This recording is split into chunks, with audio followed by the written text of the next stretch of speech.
Assalamualaikum warahmatullahi wabarakatuh. Nama saya Fahri Ihsan Kamil.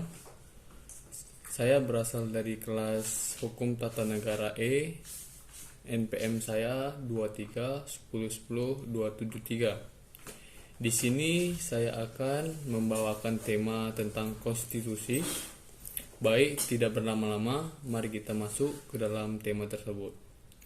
Konstitusi adalah keseluruhan sistem ketatanegaraan suatu negara yang berupa kumpulan peraturan yang membentuk dan mengatur atau memerintah dalam suatu negara tersebut.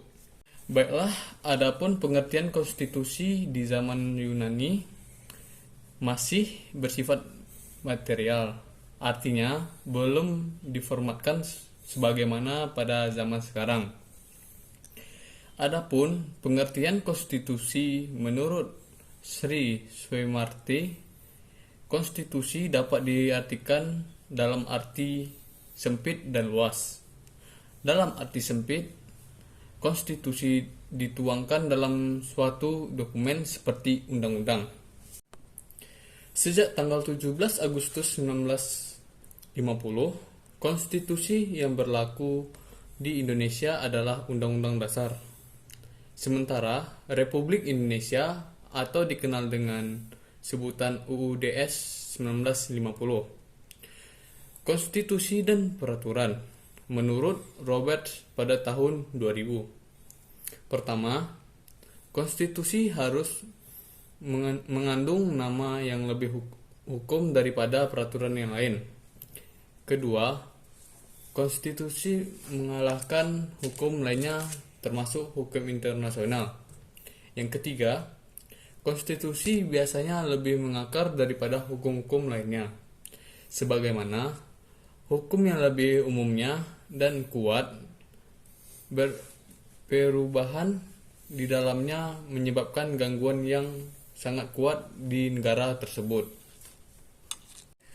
Adapun tujuan konstitusi adalah konstitusi membatasi kekuasaan.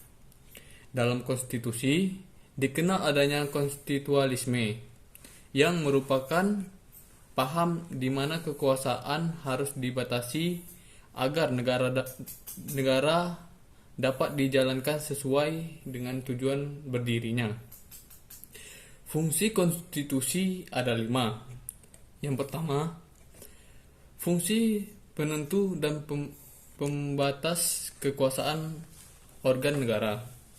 Yang kedua, fungsi pengatur hubungan kekuasaan antar organ negara. Yang ketiga, fungsi pengatur hubungan kekuasaan antar organ negara dengan warga negara. Yang keempat, fungsi simbolik sebagai pemersatu. Dan yang kelima, fungsi simbolik sebagai rujukan identitas dan keagungan kebangsaan. Baik, di dalam materi tersebut banyak terdapat hal-hal yang penting, dan konstitusi adalah salah satu yang penting di dalam suatu negara untuk membuat negara tersebut aman, tentram, dan damai, dan tidak adanya kekorupsian di dalam suatu negara. Jadi kesimpulan pentingnya konstitusi dalam suatu negara adalah menjadi pedoman yang mengatur jalannya pemerintah, pembatasan kekuasaan, dan menjamin hak asasi manusia agar pemerintah tidak bertindak sewenang dan tidak melakukan korupsi. Sekian yang dapat saya sampaikan.